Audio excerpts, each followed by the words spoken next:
April 15th, 1865. So Lincoln gets it at Ford's Theater last night, and now you're stuck with me, a slave-owning, drunk Democrat from Tennessee.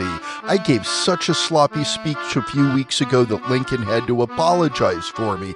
No cap, I'm about to become the worst possible person to lead the USA at the worst possible time, going into the Reconstruction of our country.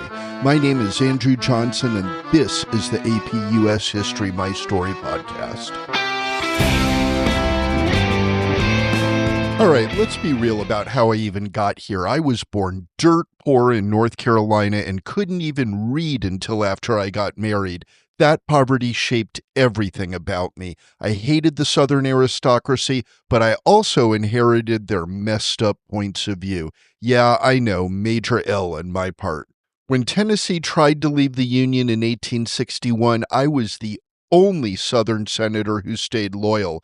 Lincoln loved that and picked me as VP in 1864 to show unity. But Lincoln and I were not on the same page about Reconstruction. He wanted to heal the nation and protect formerly enslaved people. Me, I wanted to punish the rich Southern planters but keep many of their bad ideologies.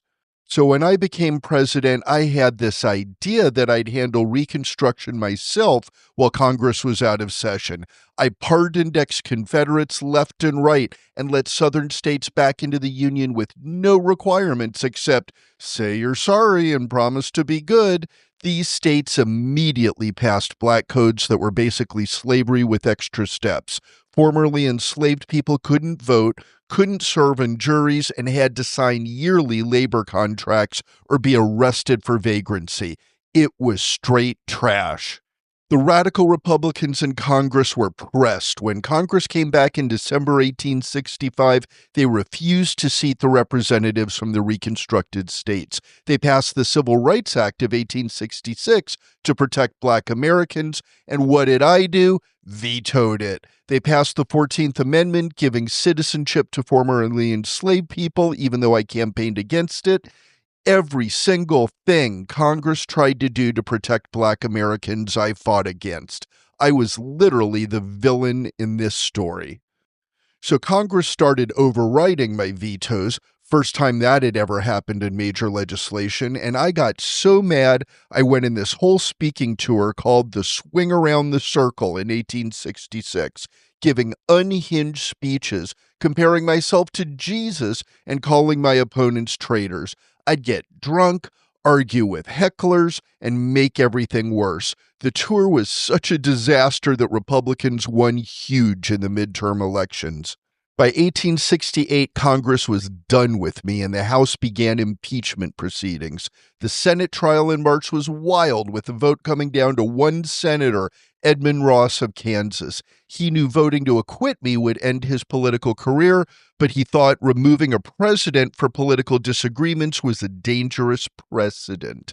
Final vote, 35 guilty, 19 not guilty. One vote short of the two-thirds needed to remove me. I survived, but I was basically a dead president walking. Congress just ignored me for the rest of my term while they ran Reconstruction their way. Then in 1868, Ulysses Grant won the election in a landslide because everybody was sick of me. I went back to Tennessee and died of a stroke in 1875, going out with a whimper. But here's what AP students need to understand. My 2.5 years of obstruction gave the South time to organize resistance, promote racism, and sabotage Reconstruction efforts. The Jim Crow laws and black codes I fostered became the blueprint for segregation that lasted until the Civil Rights Movement.